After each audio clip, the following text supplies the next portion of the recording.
Hello everyone, good evening. সবাই কেমন আছো? আই হোপ সবাই খুব ভালো আছো, সুস্থ আছো। আর আমিও খুব ভালো আছি। তো ইউটিউব ক্রিয়েট ফ্যামিলি চ্যানেলে তোমাদের সকলকে আমার তরফ থেকে অনেক ওয়েলকাম আর অনেক ভালোবাসা জানিয়ে আজকের ব্লগটা কিন্তু তোমাদের সাথে করে নিয়ে এখান থেকে স্টার্ট করছি। আজ হলো শনিবার আর এখন বাজে ঘড়ির কাঁটায় 6টা 10। আমি কিন্তু ওয়েট করছি কখন বাড়ি যাব বলে বেরিয়েছিলাম, কিন্তু বেরিয়ে দেখি বৃষ্টি শুরু হয়ে গেছে। এত জোরে বৃষ্টি এসেছে যে আমি এখন বসে বসে ওয়েট করছি কখন যাব। তো দেখো, বলতে বলতেই কিন্তু বৃষ্টিটা থেমে গেছে আর আমি বাড়ি যাওয়ার উদ্দেশ্যে বেরিয়েও পড়েছি। বাড়ি থেকে আমার কোম্পানি মাত্র 1 মিনিট, তো কোম্পানি থেকে বেরিয়ে কিন্তু আমি এখন বাড়িতে চলে এসেছি। যে মেয়েটা বাপের বাড়িতে কখনো এক গ্লাস জল নিয়েও খায়নি, সে মেয়েটা কিন্তু তার 14 বছরের ম্যারেজ লাইফে এই 14টা বছরে অনেক কিছু শিখেছে। জীবন আমাকে দিয়ে অনেক কিছু শিখিয়েছে। তো সেই জন্যেই কিন্তু আজ আমি কোথা থেকে কোথায় এসে দাঁড়িয়েছি। কোথায় ছিলাম? কলকাতায় বসিরহাটে, আর কোথায় চলে এসেছি কেরালার কোঝিকোটে। ভাবতে পারছো? তোমরা কি একবারও ভাবছো জীবন আমাকে কোথা থেকে কোথায় নিয়ে চলে এসছে? নিজের পরিবার পরিজন, বাবা মা সবাইকে ছেড়ে আজকে কত দূরে চলে এসেছি। কতটা দূরে, তোমাদের সাথে কথা বলতে গিয়ে আমার ভয়েস ওভার দিতে গিয়ে আমার কান্না চলে আসছে বাড়ির সবার কথা ভেবে। তো জীবন মানুষকে অনেক কিছু করতে বাধ্য করে, অনেক কিছু শেখায়। আজকে আমার একটা ছোট্ট ভুলের জন্য হয়তো জীবন আমাকে কোথা থেকে কোথায় নিয়ে এসে দাঁড় করিয়েছে। আমার তো এখানে থাকার কথা ছিল না, সবাইকে নিয়ে সবার সাথে সুখে শান্তিতে থাকার কথা ছিল। হ্যাঁ, আমি সুখী, খুব সুখী, কিন্তু আমার মাথার ওপরে ছাদ নেই আর আমার পায়ের তলার মাটিটাও শক্ত নেই। তবে কথায় আছে না, ভগবান কিন্তু কাউকে একবারে মারে না। আমাকেও কিন্তু একবারে মারিনি। হ্যাঁ, হয়তো আমি বাড়ির লোকের কথা শুনে বিয়ে করলে, বাবা মার পছন্দের ছেলেকে বিয়ে করলে হয়তো অবস্থাশালী ছেলের ঘরেই বিয়ে হতো, বাবা মা সেরকম দেখে নিশ্চয়ই দিত। আজ হয়তো আমি যার হাত ধরে আছি তার হয়তো কিছুই নেই, টাকা পয়সা, বাড়ি গাড়ি, ধন দৌলত কিছুই নেই, কিন্তু সে মানুষটা যে কত ভালো, কতটা অনেস্ট, কতটা ভালোবাসে আমাকে, আমার ছেলে মেয়েকে, আমার কি বলবো, আমাকে কত, আমার কত কেয়ার করে। তো এরকম মানুষ হয়তো বাবা মা টাকা পয়সা দেখে দিলেও হয়তো আমি পেতাম না। হয়তো আমি সবাইকে ছেড়ে আছি। এই যে কত অনুষ্ঠান, কত পুজো, কত কিছু যায়, আমি তো কোনো কিছুতেই পার্টিসিপেট করতে পারি না, কোনো কিছু আমার জীবনে উপভোগ করতে পারি না। হ্যাঁ, হয়তো আমি এই ভালোবাসা, এই শান্তিগুলো হয়তো পাই না, কিন্তু ওই যে ওই মানুষটার কাছ থেকে যে প্রচুর ভালোবাসা পেয়েছি, আর আগামী দিনেও হয়তো আরও ভালোবাসা অপেক্ষা করছে আমার জন্যে। সে মানুষটা তো আমাকে অনেক ভালো রেখেছে, অনেক সুখে রাখার চেষ্টা করে যাচ্ছে এখনো পর্যন্ত। তো তোমাদের সাথে গল্প করতে করতে কিন্তু দেখো আমার ঘরটাও ঝাড় দেওয়া হয়ে গেল, বিছানাও গোছানো হয়ে গেল। তোমাদের সাথে গল্প করতে করতে ঘরটা পুরোটা ঝাড় দিয়ে ফেলেছি। আর এবার ঘরটা মুছে নেব। সারাদিন যেহেতু কাজের জন্যে, ডিউটির জন্যে সময় পাই না, আমি কিন্তু রাত্রে এসেই ঘর ঝাড় দিয়ে, ঘর মুছে টুছে সব পরিষ্কার পরিচ্ছন্ন করে রাখি। কারণ দিনের বেলা আমি সময় পাই না। তাই বলে তোমরা ভেবো না যে আমি সকালে ঘর ঝাড় দিই না। হ্যাঁ, অবশ্যই সকালে ঘর ঝাড় দিয়ে কাজকর্ম সব কমপ্লিট করে, চান করে, ঠাকুর পুজো টুজো দিয়ে তবেই কিন্তু আমি ডিউটিতে যাই। কিন্তু কি বলতো, সকালে ঘর মোছার মতন টাইম হয় না। তো আমি সন্ধ্যের পরে এসেই কিন্তু রোজ এই কাজগুলো করি। ঘর ঝাড় দিই, ঘর মুছি, বিছানা গোছাই, তারপরে রাতে রান্না বান্না, ঘর কিচেন গোছানো সব তো পড়েই আছে। তো তোমাদের সঙ্গে সবটা কিন্তু আজকে শেয়ার করছি। তো তোমরা ভিডিওটা কন্টিনিউ করো। আর এদিকে দেখো, আমার আরোহী মামামও কিন্তু চলে এসছে টিউশন পড়ে। ওর বিকাল 5টা থেকে 6:30 পর্যন্ত টিউশন ছিল। এখন যেহেতু 6:30-র বেশি বাজে, সেই জন্যই ও টিউশন পড়ে কিন্তু তাড়াতাড়ি চলে এসছে। আর আমার এদিকে প্রায় ঘরটা মোছাও কমপ্লিট। এখন ডাইনিংটা মুছবো, মুছলে কিন্তু ঘর মোছাটা হয়ে যাবে।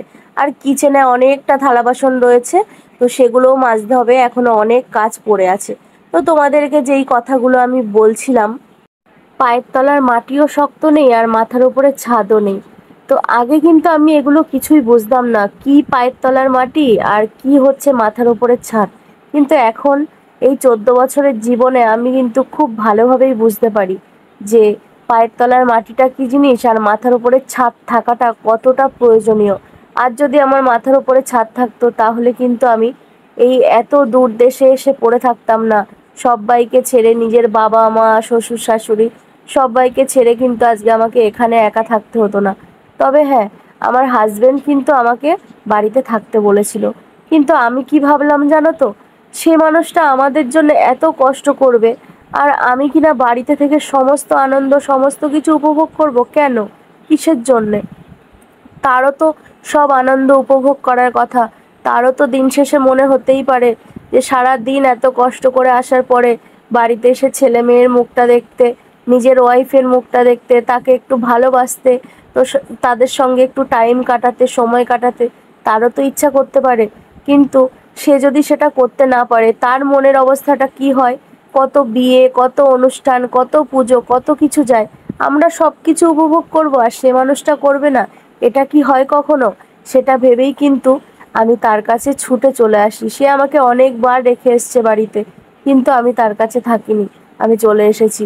যে না, মাথার উপরে ছাদ তৈরি করার দায়িত্বটা কিন্তু তার একার না।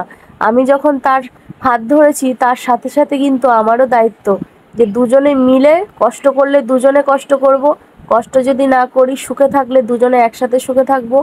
একবেলা যদি কেউ আধপেটা খাই, দুজনেই আধপেটা খাবো। তাই না? যে ও ভালো মানে কষ্টে থাকবে আর আমি ভালো থাকবো, আরামে থাকবো, এটা কখনোই আমি করতে পারি না, আমি চাইও না কখনো। তো সেই কারণেই কিন্তু আমি আজকে এত দূরে পড়ে আছি। আর হ্যাঁ, আমি যে জবটা করি তোমরা জানো, অনেকেই তোমাদেরকে বলেছি, ডিটেলস হয়তো তোমাদের বলিনি। আমাকে কিন্তু আমার হাজব্যান্ড জব করতে টোটালি বারণ করেছিল, এই জন্য ওর সঙ্গে আমার অনেকবার ঝামেলাও হয়েছে। কিন্তু আমি নিজে থেকে করি, কারণ আমি মনে করি প্রত্যেকটা মেয়েকেই স্বাবলম্বী হওয়া দরকার। হ্যাঁ, তার মানে এই না যে তোমাদের দাদা ভাই আমার হাত খরচের টাকা দেয় না, বা আমার কোনো কিছু দরকার হলে কিনে দেয় না। আমার সমস্ত প্রয়োজনীয় সবটাই তো এত বছরও মিটিয়েছে। আমি এই রিসেন্ট 2 বছর হলো জব করছি একটা কোম্পানিতে, একই কোম্পানিতে, মানে ও যেই কোম্পানিতে জব করছে সেখানেই আমি করছি। তো যাই হোক, সেটা আমি পরে এক সময় বলবো তোমাদের, কোথায় করি কী বৃত্তান্ত সবটাই বলবো। তো যেটা বলছিলাম, তো তোমাদের দাদাভাই কিন্তু কোনোদিনই চায়নি আমি বাইরে কোথাও কাজ করি। আমি কাজ করি সেটাই ও কখনো চায়নি, এই জন্য প্রচুর ঝামেলা হয়েছিল। কিন্তু আমি কি ভাবতাম, ওই মানুষটা একা কেন কষ্ট করবে? আমি যদি 2 টাকা রোজগার করতে পারি, তাহলে তো তার পাশে দাঁড়াতে পারবো, তাকে হেল্প করতে পারবো। তার অসময়, সব সময় তো মানুষের একরকম সময় যায় না। তার যখন দুঃসময় আসবে, খারাপ সময় আসবে, তখন তো আমি তার পাশে দাঁড়াতে পারবো। তো সেটা ভেবেই কিন্তু আমি কোম্পানিতে জয়েন করি। আজ 2 বছর হচ্ছে আমি কোম্পানিতে কাজ করছি। তো আমি সারাদিন কোম্পানির ডিউটি সামলে তারপর সংসারের কাজ, এতটা কিন্তু আমার দ্বারা পসিবল হতো না যদি তোমাদের দাদাভাই আমার পাশে না থাকতো। ও আমার পাশে আছে, আমার ছেলে মেয়ে, আর সব থেকে বড় কথা তোমাদের দাদাভাই, ও যদি আমার পাশে না থাকতো আমি কিছুই করতে পারতাম না। ওর জন্যেই কিন্তু আমি এতটা স্ট্রাগল করতে পারছি। তো দেখো, এদিকে তোমাদের সাথে গল্প করতে করতে আমার বাবান সোনার কিন্তু সন্ধে দেয়া হয়ে গেল। ও কিন্তু মাঝে মাঝেই সন্ধে দেয়। আর যখন দেখে যে মাম্মাম কাজ করছে, মাম্মামের হাতে আজ অনেক কাজ, তখন ওকে বলাও লাগে না, ও নিজে থেকেই সন্ধে দিয়ে দেয়। আর আমাদের পুচকু সোনাটাও কিন্তু এই দেখো কতবার মাথা ঠুকবে, তোমরা শুধু দেখো একটাবার, কতবার প্রণাম করবে। ওকে কিন্তু আমরা কেউ শেখাইনি, ও নিজে থেকেই কিন্তু আমাদেরকে দেখে দেখেই শিখেছে। তো যেই কথাগুলো তোমাদেরকে বলছিলাম সেটাই ফিরে আসি আমি। তো প্রত্যেকটা মানুষেরই কিন্তু পরিশ্রম করাটা ভীষণ দরকার। কেউ যদি ভেবে থাকো যে কোনো কষ্ট না করে, কোনো পরিশ্রম না করে এক লাফে ওপরে উঠে যাবে, এক লাফে বড় হয়ে যাবে, সেটা কিন্তু ভুল ভাবছো, ভুল ধারণা। কারণ প্রত্যেকটা মানুষকেই কিন্তু আমাদের কষ্ট করতে হবে। কষ্ট করলে তবেই কিন্তু সফলতা একদিন ঠিকই আসবে। সেই জন্যেই আমি আর তোমাদের দাদাভাই, আজকে আমি তো 2 বছর ধরে খাটছি, আর তোমাদের দাদাভাই কিন্তু 12 বছর ধরে খাটছে। তো এখান থেকে 13 বছর আগে প্রথম ও কেরালায় এসেছিল, সেই থেকে আমাদের জার্নিটা শুরু হয়। সেই থেকে এই পর্যন্ত কিন্তু আমরা দুটো মানুষ, আমি হয়তো এতদিন কাজ করিনি, কিন্তু ওর সংসারে দেখো, একটা সংসারে কিন্তু কম কাজ থাকে না। তোমরা তো আমাকে দেখতেই পাচ্ছ, তোমাদের সাথে গল্প করতে করতে আমি সংসারে কি কি কাজ করছি, কি করছি, কিভাবে করছি, সবটাই কিন্তু তোমাদের কাছে তুলে ধরেছি। তো যাই হোক, যেটা বলছিলাম, প্রত্যেকটা মানুষেরই কষ্ট করা দরকার। তো সেই কষ্টটা করছি। আমি মনে করি কষ্ট করলে তবেই কিন্তু কেষ্ট মেলে। তো পরিশ্রম করে যাও, সফলতা একদিন ঠিকই আসবে। আর তখনই কিন্তু ভাগ্য খুলবে। তো ভাগ্য বলে কিন্তু কিছু হয় না, ওসব ফালতু কথা, ভাগ্য টাগ্য বলে কিছুই হয় না। কষ্ট করতে পারলে ভাগ্য এমনিতেই নিজের কাছে চলে আসে। তো এটাই হলো সব কথার এক কথা। তো দেখো তোমাদের সাথে গল্প করতে করতে কিন্তু আমি অনেক কাজকর্ম সব করে এবার একটু ফ্রেশ হয়ে নিচ্ছি। তো আমার জীবনের গল্প অনেক কিছুই তোমাদের সঙ্গে বললাম, তবে হ্যাঁ, 14 বছরের ম্যারেজ লাইফের গল্প তো একদিনের ব্লগে শেষ হবে না। তো আস্তে আস্তে ধীরে ধীরে তোমাদেরকে সবটাই জানাবো। তোমরা যখন আমাকে এতটা ভালোবাসা দিয়েছো, এতটা সাপোর্ট করেছো, এইভাবেই আমার পাশে থাকো আর আমাকে সাপোর্ট করো। বাবা, আমার বাবান কোথায় উঠেছে? হ্যাঁ, এটা কোথায় উঠেছো তুমি? চা করার জন্য কোথায় উঠেছো? তুমি যদি পড়ে যাও বাবাই, বাবাই তুমি যদি পড়ে যাও, কতটা চা দিচ্ছ? লিকার চা একটুখানি দিলে হয়ে যায়, অনেকটা দিচ্ছ তুমি, অতটা দিও না। আর এইদিকে দেখো তোমাদের দাদা ভাই দেখো কি করছে।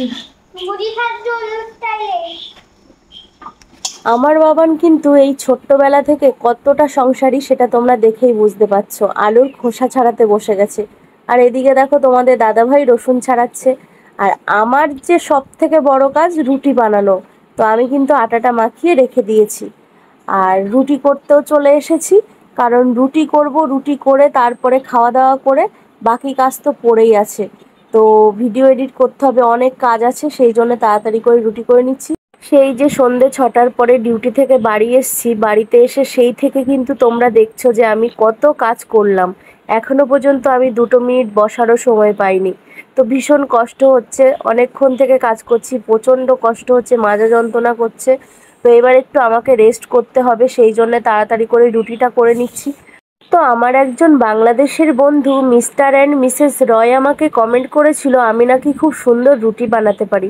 তো থ্যাংক ইউ সো মাচ দিদিভাই এত সুন্দর একটা কমেন্ট করার জন্যে। আর আজকের ভিডিওটা এই পর্যন্ত। সবাই খুব ভালো থেকো, সুস্থ থেকো। দেখা হবে আগামী দিন আবার একটা নতুন ব্লগে। তোমাদের ওয়েলকাম জানাতে আমি চলে আসবো অনু তোমাদের কাছে। তো ততক্ষণ ভিডিওটা সবটা দেখো, আর যদি ভালো লাগে তাহলে লাইক, কমেন্ট, শেয়ার, সাবস্ক্রাইব করো। চ্যানেলে যদি নতুন হও সাবস্ক্রাইব করে দিও। Tata, bye bye, good night.